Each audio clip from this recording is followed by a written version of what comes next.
PAX West, PAX West. That's it. That's what we're gonna say. Yeah, definitely don't start the show like that. No, don't hit go yet. Yeah, hold on. I'm gonna let you tweet that out, and then I'll hit go. Okay, thank you. We're going now. Okay. And here we go. Right, ready? Okay, you hit the button to go when I hit the button. Okay. And 1, 2, 3. Been live for 5 minutes. Welcome to PAX 2018, Day 3. I'm Ryan Miller. This is Zero Hit Points and Matt Amberg. Matt, it's me and you today. It is. There's only 2 of us, which is regular. But it feels wrong. At PAX, it does feel a little off. No, I just mean normally it feels pretty wrong, yeah. Also fair, yeah. Okay. See, normally we have other people here because PAX, it's friends, people are around, they're hanging out, they're partying. Can I have my phone? Oh, sure, you've probably got notepads. Am I being punished? Are you? Yes, you did.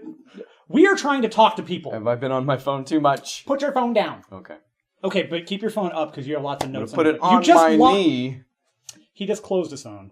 So now all of his notes are gone. No, it comes back on with a fingerprint. iPhones, they don't do anything with it. Welcome to PAX West, where we talk about technology. iPhones in particular. We technically talk about technology during PAX West. Damn it! I'm always wrong about everything. All right, hey, let's get into this, because this is going to be a kind of a short show, I think. Not a whole lot on Sunday. Sunday is kind of one of these weird days that... Not as weird as you might think, though, today. No, today... Okay. This is going to be weird. It was Sunday's always kind of an off day. It's definitely more of a panel day. A slower day. It is, and it's usually more of a panel day for us, I think, in general. We kind of tend to do more panels on Sundays than any other day. That may be true. But today was also weird because I think a ton of the Fortnite stuff finished up at the annex. We did not verify that. We didn't, but there was a throng of people floating around in the expo hall, like, way worse than yesterday, which you'd think Saturday would be worse. But no.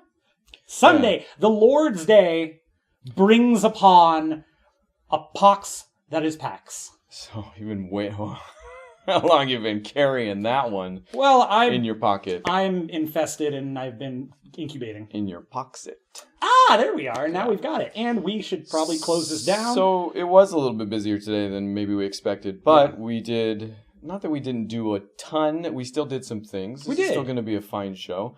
We are still in the chat, so if you got something to say, bring it up in there, and we'll get back to you.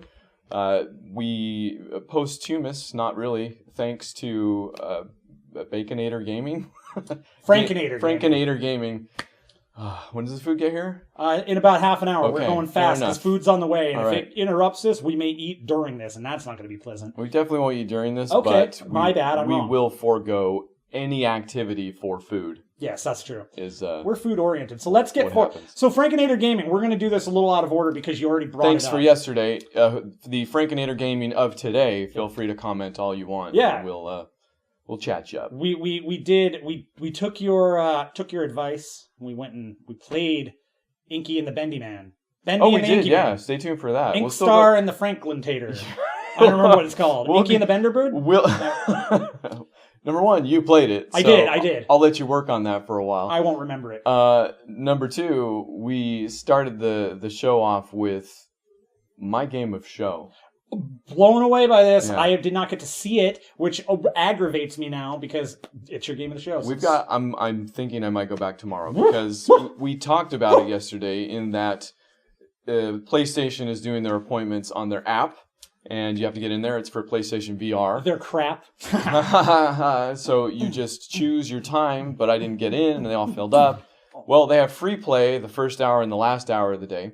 So since I didn't get in, I was like, well, let's try free play, because and we didn't really have any game plan. We had no plans today. There was nothing. It was... So that was it. So I went over there and made the line. Since it's a 15-minute session, there's 4 people that can fit into that free play session, so they'll cap the line at 4 people. Made it in and sat down. She explained to me the rules of Tetris, which I feel like probably doesn't come in handy a whole ton. Huh. I also already have a PSVR, so all of that instruction probably wasn't necessary, but I let her go. You'd be nice to the booth people. They have hard days. They're helping. They're just trying to be helpful. Yeah, you want them to feel like that they're, like, you want to act like you don't know anything, because then they feel super good about it. I'm right. like, oh, Yeah. and you try to sit down. I usually try to sit down a little wobbly on the chair, like, what's going on? Oh, this is weird. Yeah, and they help me out. So she did tell me what was going on. She also did tell me some of the differences about Tetris Effect, which if I hadn't mentioned yet, that's the game that I played. And basically, it's Tetris. It is designed by the guy who did Child of Eden, Rez, I believe. Sure. I should know his name. I really should.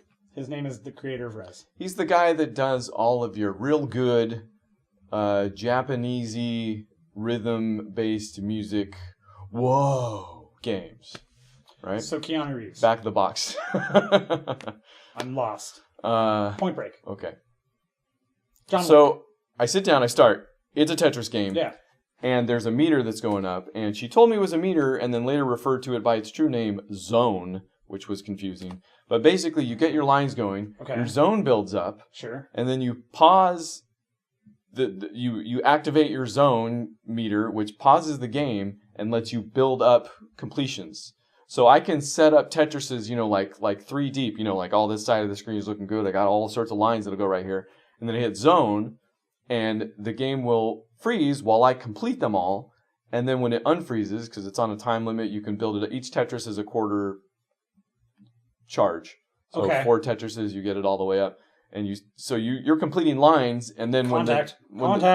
Okay, we're fine. It's a fine movie. I mean, Jodie Foster's done better That work. one shot, though, that great cut where she's running up the stairs and she goes into the thing. Satellite dishes? No. Oh, yeah, as a kid. That's true. It's a great shot. Book Club for Movies. Yeah, check it out Thursday. 2 weeks.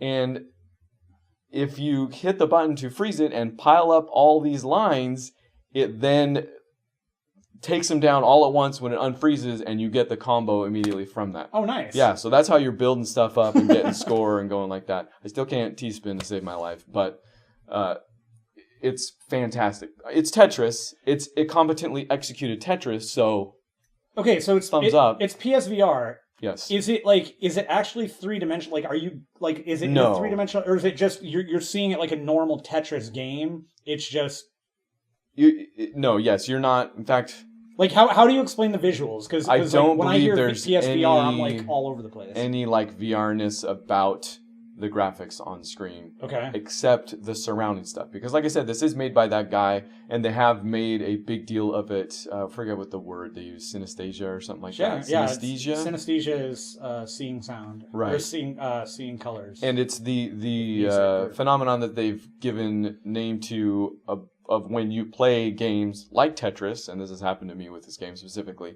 One of my favorite games of all time, by the way. So every version of Tetris. grain of salt, please. His favorite untrue. His favorite is Ubisoft. Untrue. The Ubisoft versions. But then you go to sleep at night and you see Tetris blocks, or you. It's not that you see them; it's like you're still in the game.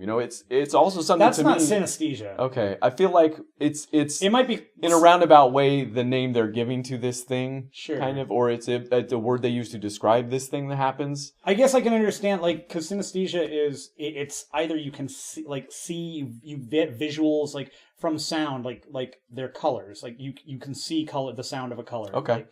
All right. That's kind of how I remember it, but I could be totally. It's LSD.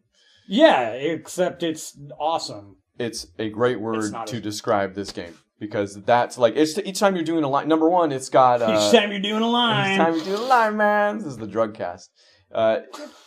Every time you lay a line down at the beginning of the level, it plays a note also. So you're beginning the music with there's the rhythm, music part. yes, Okay. and then it kind of goes off, and then you're in it, and then you're no, line. none of that. Yeah. Good. Tetris. Inside 2015 PAX joke. Hey, if you like interesting music, check out Woodkid.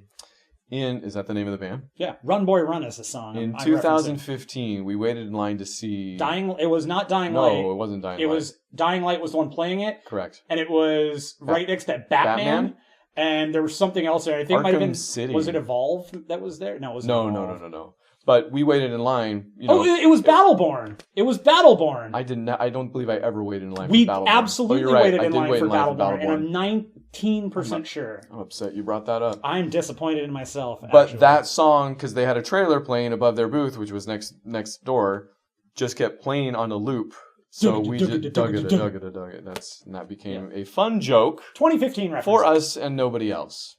So Tetris Effect, well worth it. I could very well be going back tomorrow. Cool. Especially if it's Monday. If that didn't fill up on Sunday, the busiest day of PAX this year, apparently, it's not going to fill up on Monday. So I'm going to agree with you, and I think I may try to get up, and I may go out with you this time. Let's do it. Well, we didn't even get up early. We got in line again. I could have actually met up with you, but I thought true. the doors were going to open quickly, and then I just had, at that point, I put too much into it. Like, the investment was too far. Line stuff going on here. The queue room may be sorely missed somehow. It's a weird situation. PAX is happening.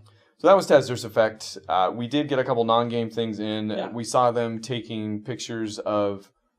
they do this a lot. They have photo ops. Mm-hmm. I got one. I think I posted also of the... What are you laughing at? Oh, one of the photo ops you posted at minimum. Oh, today? Yeah. Oh, okay. So in the past, we've done Fallout. There's been...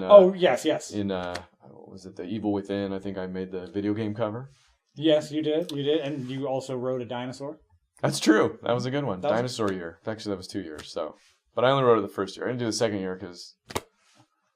Old hat. Flame. They were doing ones for Spider-Man, and the only reason I want to mention it is because I went up, and the photo ops are being run by contractors, right?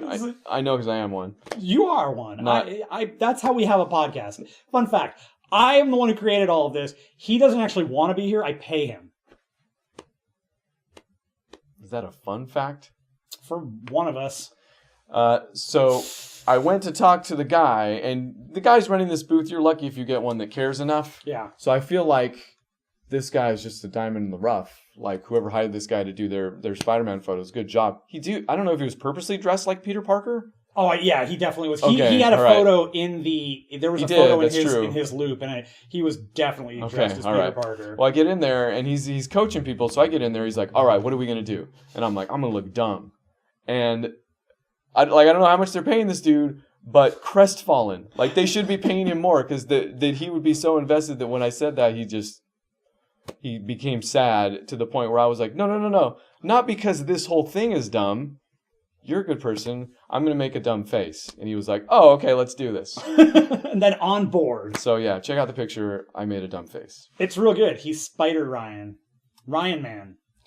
Then... that doesn't sound as good. Another non-game related... Rhino! Extremely been there. Non-game related yes. Thing. We went to find the Diablo 3 loot goblin. Dallas in the back, by the way. Shout out to Dallas off camera again. Yeah, for wasting our time on this one, jerk. So we're kind of back and forth. We want to do okay. We're going to go do this. We're going to walk down there, and just so happens that the next panel we're going to go see, which is the Game Awards panel. Happy accident with Geoff Keighley. The loot goblin was right in front of the Westin, so we go down there. And it sounds like you just called Geoff Keighley the loot goblin. Geoff Keighley is a loot goblin of sorts. Probably a better than whatever. Geoff Keighley you know what? He can defend himself. They do this around PAX. They have like weird things that you can go engage with. Off property though. Yeah. Like this because it was by the hotel wasn't as off as we thought it was, but they'll do this like remember the stupid year they did the Mountain Dew stuff? How could I ever forget? You walking back with just head to toe Mountain Dew? Real quick, I'll do it quick. They put the Mountain Dew stuff all over town. Frankinator Gaming tomorrow. Hey, Frankinator Gaming, welcome back. Tomorrow is the last day. We're going to talk about Bendy. Stay tuned.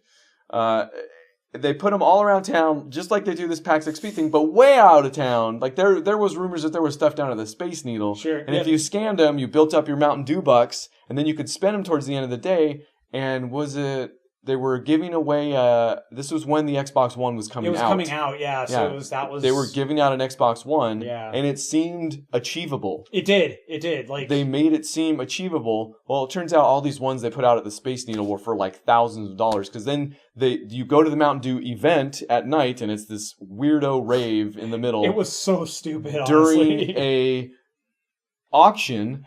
And where you could auction your points. So functionally the way it turned out was everybody got there. They're like, okay, the console's ready to go. And everybody's like, this much. And it goes up. And I'm like, all my money. And then that was not even halfway to what everybody else had. Yeah. So I had nothing to show for anything. So I'm like, all right, let's spend all these points on whatever I can. So I get the Mountain Dew sweatshirt. I get the Mountain Dew cap, hat. Glasses. The glasses.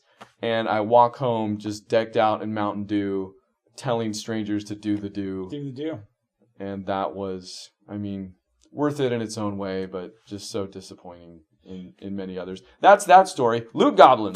Yeah. Oh, do we have Have fun at New York Comic Con. I would love to hear anything cool about that. Hit us up on Twitter, or hit us up here when we're on Twitch. Yeah. I'd love to hear more about New York Comic Con from somebody that's actually been there, because I've never been and I would love to go. So tune into Frankinator Gaming. Yeah. If he streams with this account. If they stream. I'm sorry. Get it right, Captain Pronoun. He does not need the Mountain Dew They swag. do not need... We went and found the Diablo 3 Loot Goblin. It was a bad experience. It was a terrible experience, because what it was, you got in line and you get to the front of the line, you get a t-shirt. And while you're there, you could take a picture with the goblin. We did also check Twitter. Yeah. Actually, I might have deleted that one. You did, because we were a little salty about it. So you take a picture with the goblin, you get a sticker, and then you go to a couple of other places, get more stickers, and then you could go to this dinner thing and win some prizes. So it's another ARG. There's lots of promotional ARGs and marketing ARGs going on. You were not excused, Frankinator Gaming, and that's perfectly fine. We have confirmation. Needs to get used to saying they. Fair enough. That's all. But thank you for the confirmation. So we get in line, we take the picture, and we're like 3-4 people away from the front, and all the shirts are gone when we get right up there. Which, not to be the guy that's there for the shirt. But we were there for the shirt. Strictly there for the shirt. And I mean, to be fair, they posted the thing on Twitter telling people to come here and get free stuff. Yeah, I mean... So, I'm not really feeling bad about being a little salty. No, I mean, there weren't that many shirts to give away. They're trying to work a grassroots campaign here. They're trying to generate positive word of mouth and happy fans and stuff like that. It's because Diablo needs positive word of mouth. Or Blizzard, at least. Yes. Well, actually, Diablo's probably got something in the pipeline soon. You keep hearing rumors. Well, it's going to Switch. Yeah, so that's the whole thing. That's why they're here. Well, that's why you generate positive word of mouth. And they just disgenerated it. Bait and switch in your T-shirt fans. Yes. Go away, baiting. So that happened. But then we did end up at that panel we were going to, and it's a panel I went to last year. It'll be Frankinator Gaming's second time going to a con. How did you like your first con? Was it also New York Comic Con? Let us know. Let us know. We want to know.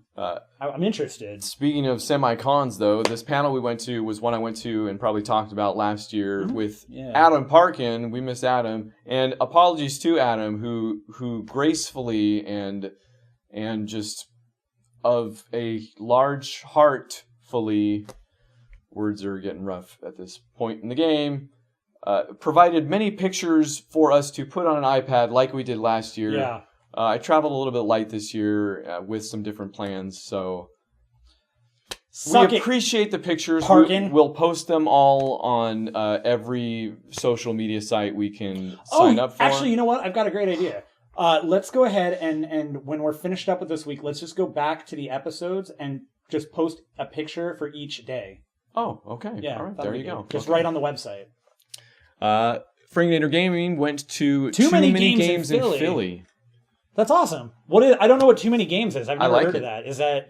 I'm on the lookout. I'm guessing number one, we haven't heard of it, but it obviously involves games. So I'm actually on the lookout for kind of smaller grassroots gaming conventions, because that's the future, man. PAX isn't going to last forever, or it's going to implode at some point at its own. I don't know. Worst case scenario. So you kind of look for the new PAX. In either case, I think we're both kind of interested in trying a different con out that's related. We've always wanted to do that. I've never been to Philly, so if that's that could be cool. Also, you know.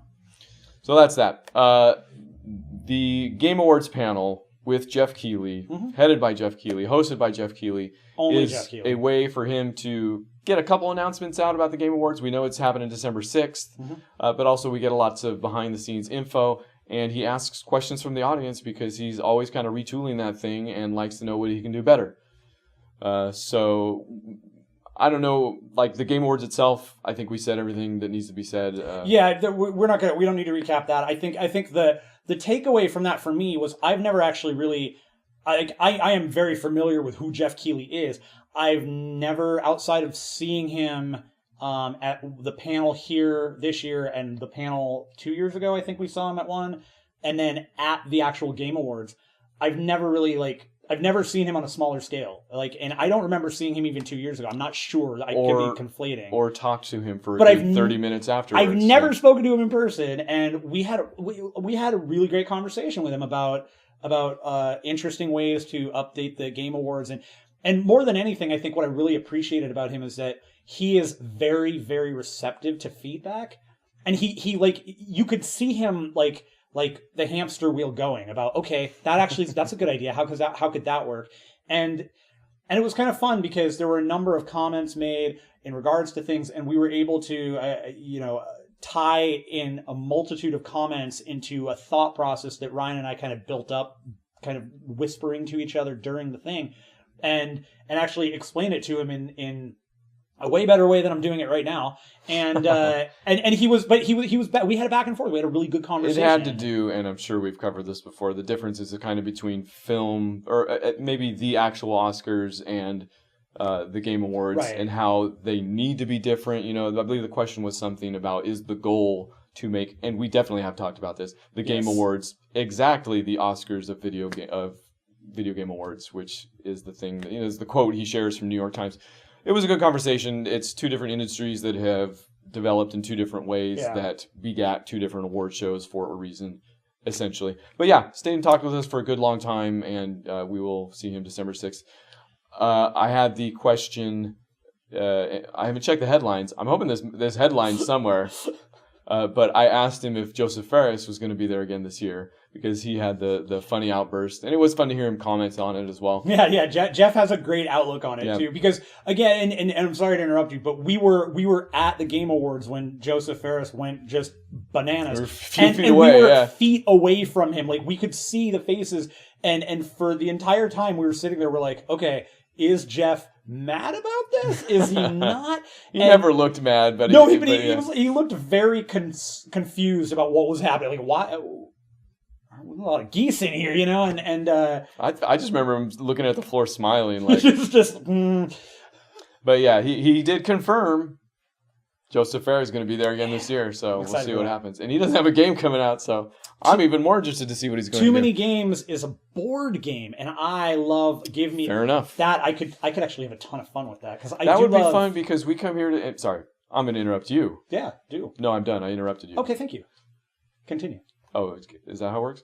I don't know. We always come to PAX, and I'm always bummed that we don't get to spend as much time with board games as I like, because I like board games too. Love board games, and maybe that's what we need to do. We need to go to a board games only. Actually, that might be fun. Like, that would be cool. And I love board games. What are the games that you like? Like, what games are you playing when you go to those? Or tabletop for you fancies. Yeah, are you like RPGs? Do you like things like Betrayal, House and Hill? What you work on that question, Frankinator. We're going to go to the next panel, which was, and I'm going to look up the title, but it was essentially a panel dedicated to horror in media.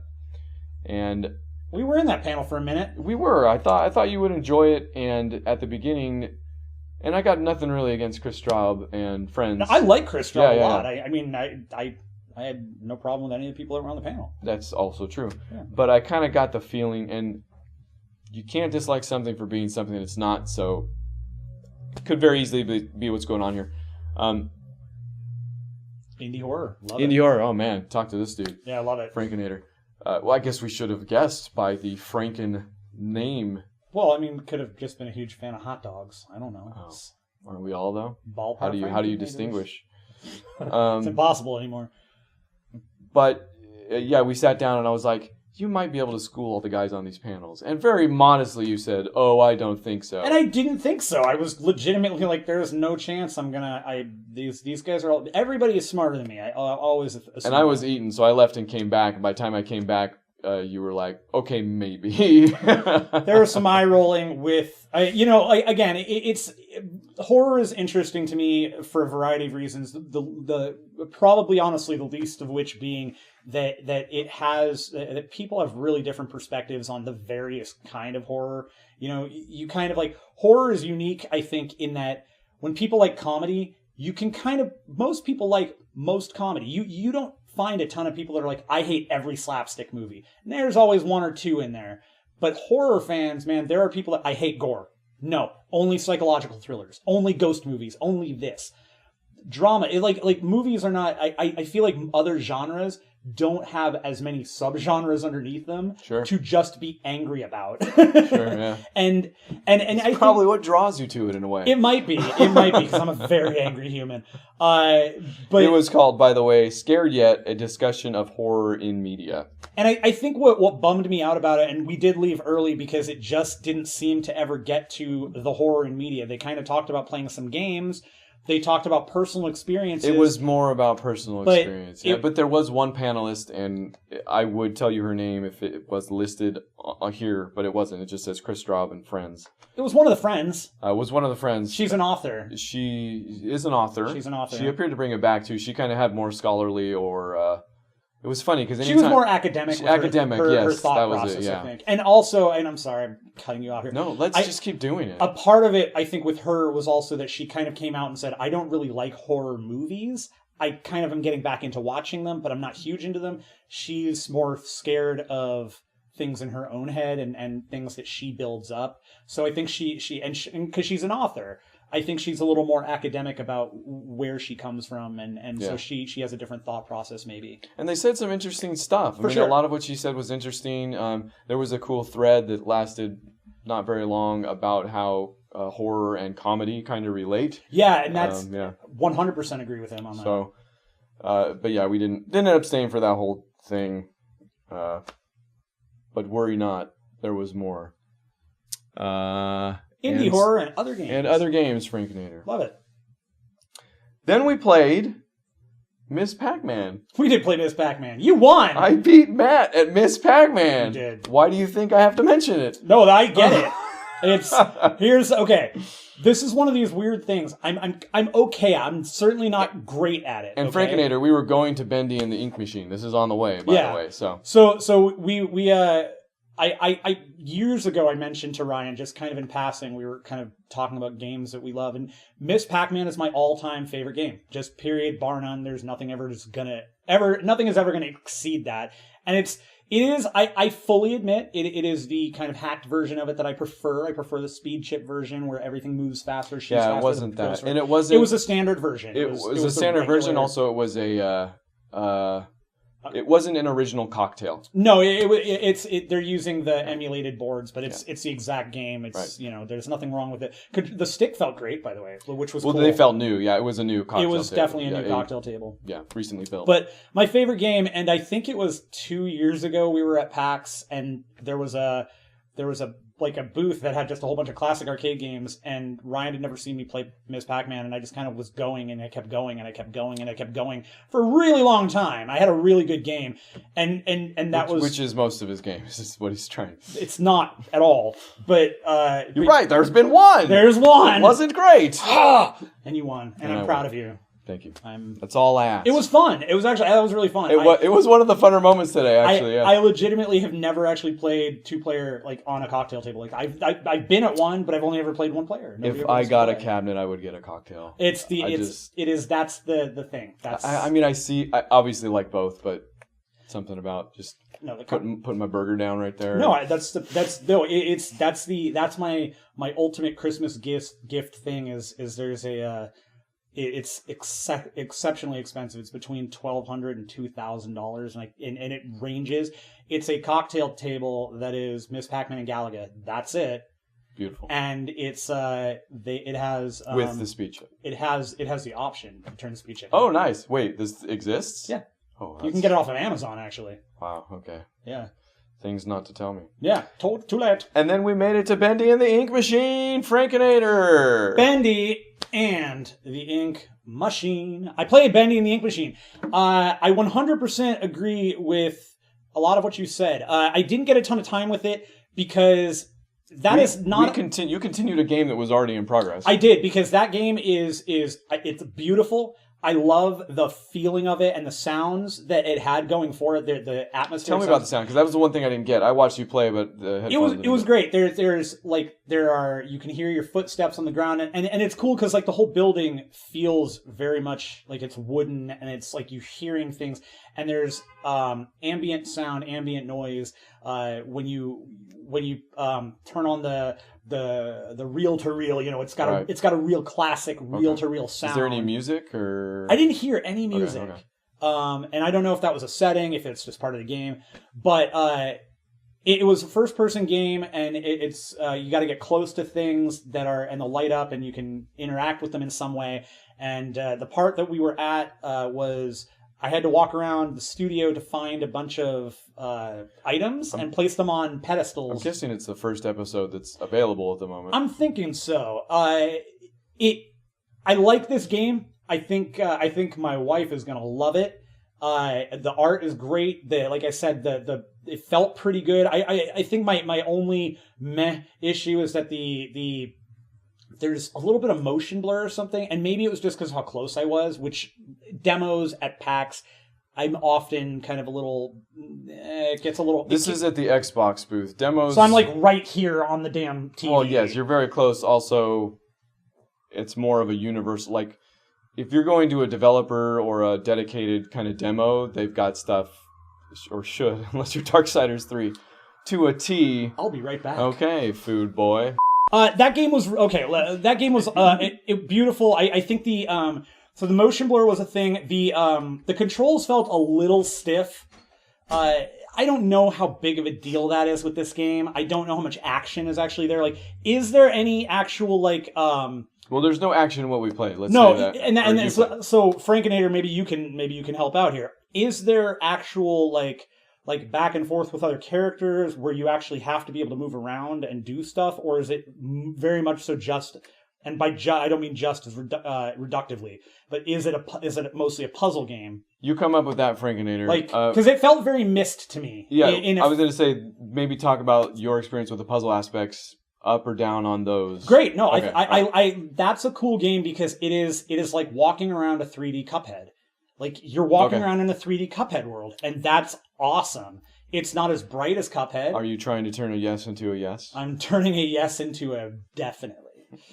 All right. Yeah. So Inky and the Bendy Man, Bender and the. We'll say the actual title one time, and then we'll let Matt go on. Bendy and the Ink Machine. Yeah. Bendy and the Ink Machine. That's a good game. I like that. While you were waiting in line for that, sorry, I'm going to keep moving here. No, go. We both ordered shakes, so. The game I was waiting in line for at the same time was finally the game we talked about with the pixel art, 2D, moving in two different directions, split the screen down the middle. Kingdom, Two Crowns. And again, nobody at the booth. Actually, no, I take that back. There was somebody at the Xbox booth. This is another downside of not having a dedicated station per se. Was there, and I went to him. I was like, "Hey, what can you finally tell me about this?" I didn't say it like a radio announcer. About this Kingdom games right here, and he looked at it. He's like, "Huh." He's like rubbing his hands. That's a good question. Oh, I haven't played that one. Huh. And the fact that it took him long to get to this answer was a little telling. But he's like, "I don't really know anything about that game." Like, were you trying to figure out if that was like, if there was something you could do to fake it for a while? I'm glad he went with no, but we played it anyways. Matt came over when he was done with Bendy. Mm-hmm. And basically you walk in either direction. Again, he has independent control and his screen is showing wherever he's at. We got some money from stuff on the floor when we opened chests. We used that money to build things. I kept dumping money into a boat that you can throw money on the floor and it recruits peasants that start doing stuff for you. And again, there's no instruction. There's no tutorial. I made sure and restarted the game from zero, as far as I know, as far as the demo goes. And built some stuff that turned into a boat that went away, but then these little things came out at night that kept bumping into us like little thieves from Gauntlet. They were loot thieves. And stealing our money and running off, and then they stole my crown and they ran off, and then me and Matt ran off. Yeah, that was a weird thing.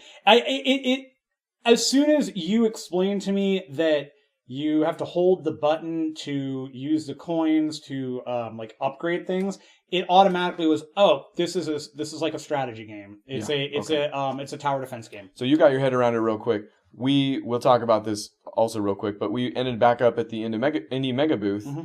And this game finally had its own station, to which I was able finally to talk to one of the developers and said, hey, I play this downstairs. Dude doesn't know what's going on. Can you just give me a quick rundown? She's like, oh, yeah, sure. So she told me, she used the word strategy. She used the word tower defense.